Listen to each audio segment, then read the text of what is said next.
Écoute-moi attentivement, la plupart de ceux qui règnent sur la terre règnent d'abord spirituellement avant de régner physiquement. Amen. Amen. Parce que ce monde physique que tu vois est gouverné par le monde invisible. Dans le livre de Genèse chapitre 1, à partir du verset 1, la Bible déclare: au commencement, Dieu créa les cieux et la terre. Amen. Amen. Donc, tu dois comprendre automatiquement que Dieu qui est invisible crée les cieux et la terre qui sont physiques. Donc le monde invisible enfante le physique. Donc si quelqu'un veut régner dans le monde physique, il faut que spirituellement il soit assis. C'est pourquoi tu vas remarquer entre guillemets les grands de ce monde. La plupart d'entre eux on dit qu'ils ne sont pas simples, ils sont dans certains mystères. Ils sont dans certains mystères parce qu'ils savent que ce n'est pas les efforts physiques qui vont les aider à arriver là où ils doivent arriver. C'est clair. Et beaucoup de personnes pensent que c'est le travail difficile. Tu vois, tout le monde dit, moi je bosse dur, je travaille. D'autres disent, je barrage jour et nuit et tout ça. C'est pas le travail difficile qui va te faire avancer. C'est lorsque le monde spirituel est de ton côté. Il y a des personnes qui n'ont pas fait autant d'efforts que toi, mais qui ont plus de résultats que toi. Il y a d'autres qui n'ont même pas fait les études que tu as fait, mais qui sont richement bénis financièrement plus que toi. Pourquoi? Parce que ces personnes ont un mystère ou un secret qui ne t'ont pas révélé. Alléluia. Amen. C'est clair. Il y a ce qu'on appelle l'activation des étoiles. Je veux qu'on prenne l'exemple simplement du Seigneur Jésus. La Bible déclare que quand il est né, les rois mages ont vu son étoile. Et la Bible déclare comme ça que l'étoile de Jésus va conduire les rois mages jusqu'à lui. Amen. Amen. Donc tu dois comprendre spirituellement que quand tu nais, tu as une étoile. Tout être humain qui naît sur la terre a une étoile dans le monde spirituel qui apparaît. Voilà. Que tu sois pauvre, que tu sois riche. Jésus même, quand il est né, sa famille n'avait pas beaucoup d'argent. Quand la famille de Jésus n'avait pas beaucoup d'argent, quand Jésus naissait, ce qui a fait que la famille de Jésus est devenue riche, c'est l'arrivée de Jésus. Parce que lorsque Jésus est né, la Bible déclare que les rois mages sont venus donner de l'or à ses parents. Donc cet or, c'est de la richesse. Vous savez avec moi que l'or, c'est la richesse. Un seul gramme d'or aujourd'hui fait près de, je sais pas, 50 et quelques euros. Plus de 50, plus de 60 euros. Amen. Amen. Environ 30 à 40 000 francs CFA. C'est énorme. Amen. Amen. Donc tu dois comprendre prophétiquement avec moi que quand Jésus est né, les rois mages étaient des astrologues. Ce sont des personnes qui étaient capables de lire l'avenir au travers des étoiles. Donc en d'autres termes, ils ne faisaient pas partie d'Israël.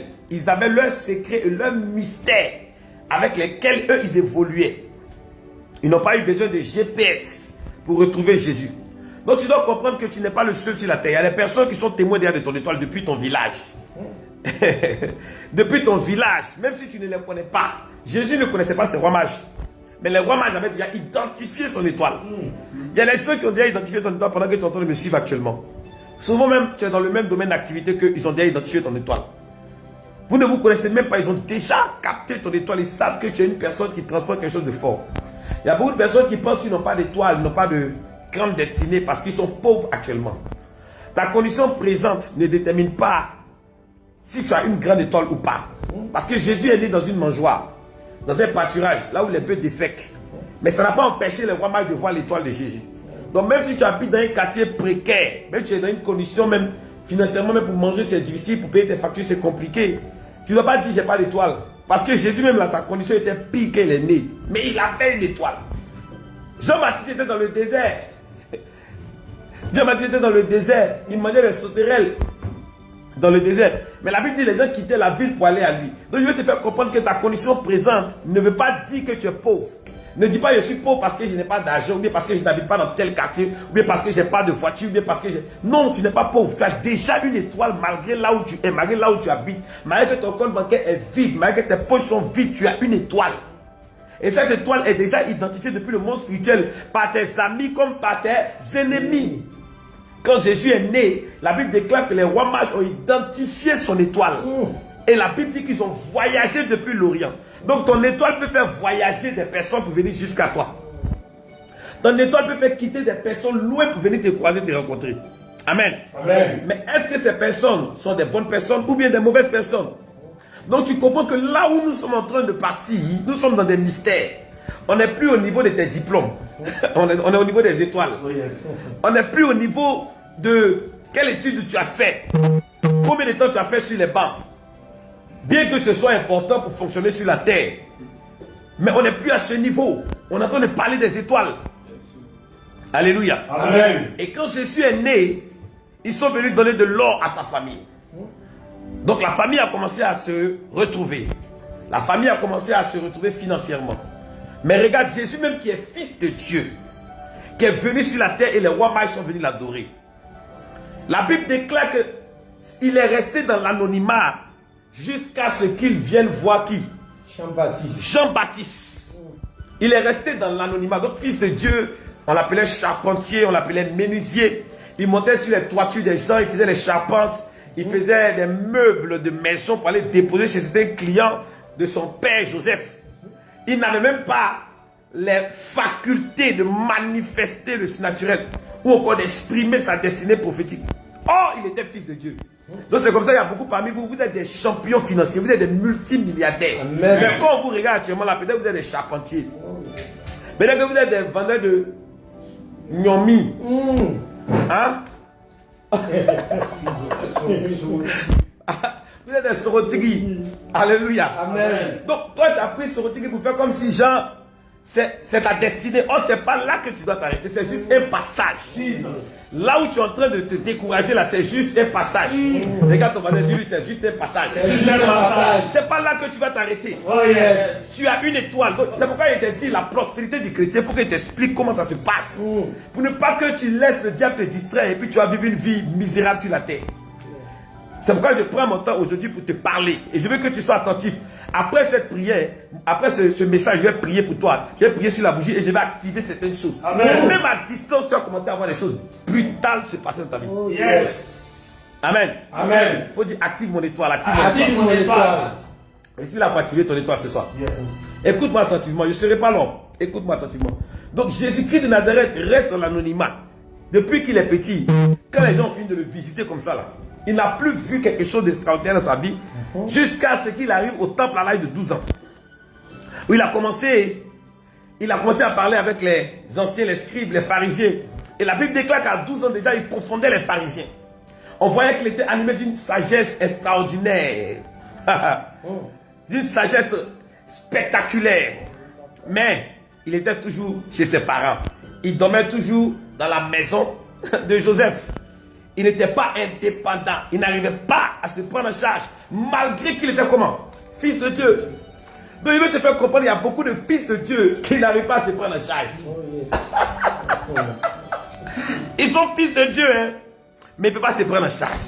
C'est compliqué. Mais ça ne veut pas dire que tu n'es pas fils de Dieu. Tu fais partie de la race des fils de Dieu. Amen. Mais tu ne peux pas te prendre en charge. Comme Jésus. Jésus était comme ça. Il dormait toujours sur son papa. Son papa payait ses factures, payait tout pour lui. Il n'arrivait pas à se prendre en charge. Mais il savait qu'il y avait une promesse sur sa vie. C'est comme toi, tu sais qu'il y a une promesse sur ta vie. Tu sais que tu seras riche. Tu sais que Dieu va te bénir. Tu sais que Dieu va t'élever. Tu sais que tu n'es pas n'importe qui dans ta génération. Il y a des personnes qui me suivent là. Vous sentez ça. Quand tu te lèves matin, quand tu prends ton miroir, tu te regardes. Tu dis non, je suis destiné à réussir. Parce que tu as une révélation personnelle que l'Esprit de Dieu lui-même a mis dans ton esprit. Tu comprends, non? Toi-même, personne ne t'a dit. Il y a des gens qui ont dit, tu seras béni. Toi-même, on n'a pas besoin de te dire. Tu sens ça quand tu te regardes dans le miroir matin. Malgré que tu n'as pas ce dans ta poche, il y a des gens qui viennent te demander l'argent. Il y a des gens qui disent, ah mon frère, il faut m'aider. Toi-même, c'est gardé sur toi. Mais quand on te regarde, on dit, ça va. Toi-même, tu es étonné. Alléluia. Amen. Pourquoi? Ça dépend de ton étoile. C'est ton étoile qui fait que les gens pensent que tu as l'argent. Toi-même, tu disais que tu n'as rien. L'étoile t'abri trop fort dans le spirituel. Mais alors, comment faire pour que l'étoile qui est allumée, qui est dans le monde spirituel, comment tu commences à avoir les bénéfices de cette étoile dans le monde physique? Enseigne-nous, médias. Parce que beaucoup de personnes, votre étoile a été assombrie. Votre étoile a été comment? Noircie. Amen. Amen. Jésus même là, pendant qu'il était Jésus-Christ, il est descendu sous la couverture du Saint-Esprit dans le ventre de Marie. Elle a mis au monde le Fils de Dieu. Amen. Amen. L'ange m'a dit, je te salue Marie, toi à qui une grâce a été faite. Il a honoré tout ça là. Jésus là, il est chez son papa. On paye rien pour lui. On paye ses factures. On s'occupe de lui. C'est ton Jésus, hein. Ton Jésus quand il prie là, c'est de lui il parle. Jusqu'au jour, il a eu 30 ans. Quand il a eu 30 ans là, imagine-toi à 30 ans, allez là. 30 ans, tu es encore chez ton papa. Il faut imaginer ce qui va rentrer dans ton oreille. Et c'est pas chez nous en Afrique ici là. Ah oh. À 30 ans, tu es encore chez ton papa. Si tu as 30 ans que tu es chez ton papa, il te délivre de ça au nom de Jésus. Amen. Là où tu es, que l'onction vient sur toi. Avant 2 semaines, tu dois déménager. Amen. Tu dois prendre ta maison. C'est là que ta vie commence. Amen. Quitte la maison familiale. Tu peux pas être non, il va rester chez mes parents et puis il fait mes affaires quand ça allait, il est parti. Tu n'as pas la foi. Tu es plaisantin. Lève-toi, va prendre une petite chambre quelque part, un studio quelque part. Yes, oh. Tu vas voir que Dieu va commencer à ouvrir les portes. Amen. Dieu même a regardé Abraham, il a dit quitte ta patrie, quitte ton pays, sors de la maison de tes parents. Et sous Jésus s'est levé, dit trop, c'est trop. C'est vrai que c'est gâté sur lui, hein, mais il doit quitter la maison de son père. Et c'est comme ça que Jésus est sorti de la maison de son papa. Mais où il est parti? Il était fils de Dieu, non? Il est allé voir qui? Jean-Baptiste dans le désert. Quand il a croyé Jean-Baptiste là, il dit, je dis, j'y vais. Je suis venu pour que tu me baptises. Jean-Baptiste, c'est ce que Jean-Baptiste a répondu à Jésus. Jean-Baptiste dit, hey, pardon, il ne faut pas me créer des problèmes. Quand moi j'ai quitté au ciel là, Dieu m'a dit que c'est toi qui es son fils. Je ne suis pas digne de faire quoi? De délier la courroie même de tes sandales. Jean-Baptiste n'est pas gawa, hein? Il dit, pardon, enlève-moi dans tes problèmes. Il n'y a pas de problème, mais le ciel. Moi, j'ai été baptisé. Il dit aujourd'hui là, Jésus, pardon, c'est toi mais tu as me baptisé. Pourquoi? Parce que Jean-Baptiste avait la même révélation. Il savait que Jésus était le Fils de Dieu. Amen. Il savait que Jésus transportait quelque chose de brutal sur lui. Qui me comprend? Amen.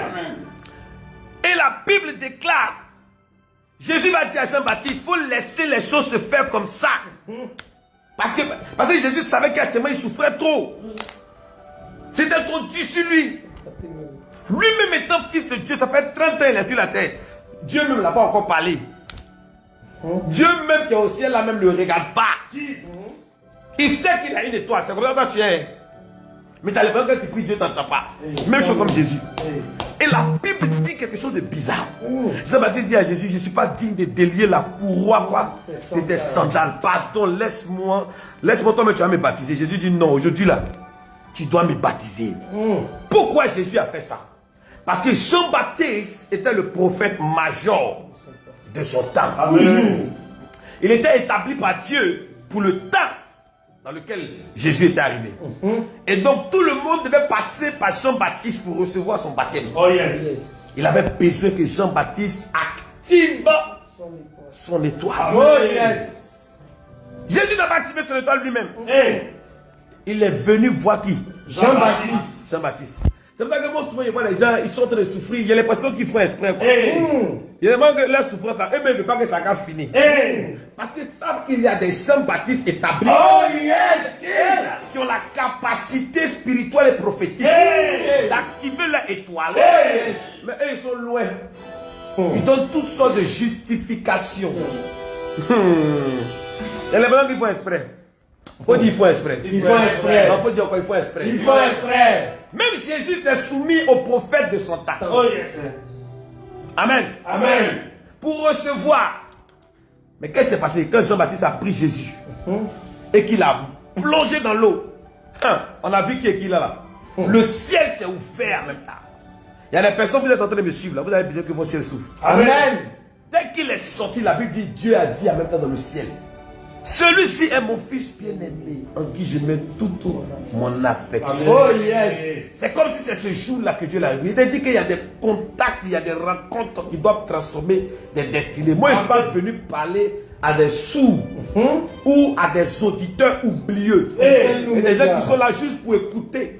Je parle aux pratiquants de la parole. Amen. Ou aux praticalisateurs. Amen. Voilà, la praticalisation, c'est mettre en pratique. Ça, c'est moi-même mon mot est créé. Il ne faut pas chercher dans le dictionnaire. Praticalisation, c'est moi-même créé ça. C'est juste pour dire que mettre en pratique. Non, il ne faut pas dire non, il a dit un mot, c'est pas dans le dictionnaire. Moi-même, je sais que c'est pas dans le dictionnaire, c'est moi-même écrit ça. Oh yes. Praticalisation. Oh yes. Mettre en pratique. Oh yes. Voilà. Radicalisme média. Reçois. Je reçois. Amen. Amen. Donc Jésus vient voir Jean-Baptiste qui le plonge dans l'eau. En même temps, le ciel s'ouvre. Et dès que le ciel s'ouvre sur lui, l'esprit descend. On dirait que Jésus même là, il y a longtemps, il ne le calcule pas. Pourquoi? Parce que Jésus a obéi à un principe spirituel qui est l'activation des étoiles. Amen. Oui. Et quand le ciel s'est ouvert, quand vous lisez plus tard, vous allez voir que la Bible dit il a été conduit par l'Esprit dans le désert. Et après, il fut revêtu de l'Esprit. Sa vie et sa destinée a commencé à changer. Lorsqu'il est rentré en contact avec qui? Jean-Baptiste. Avec Jean-Baptiste. Donc pendant que toi tu es en train de souffrir là, ta souffrance n'est plus, ce n'est plus utile. Hey.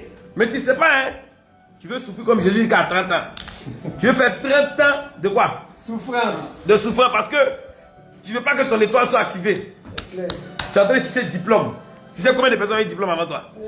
C'est bon, hein? C'est une bonne chose. Moi-même, je suis diplômé. J'ai fait des études en administration d'affaires internationales. Alléluia. Amen. Je suis diplômé. Mais ça ne m'empêche pas d'avoir reçu l'impactation prophétique pour l'activation des étoiles. Est-ce que quelqu'un me comprend même? Amen. Est-ce que tu me comprends? Amen. Il y a quelqu'un qui dit non, nous on est loin, comment on fait? Même à distance. Pendant que je suis en train de parler, même là, ton étoile a commencé à être activée. Amen. Faut dire seulement je me connecte, je me connecte, je me connecte, je me connecte, je me connecte.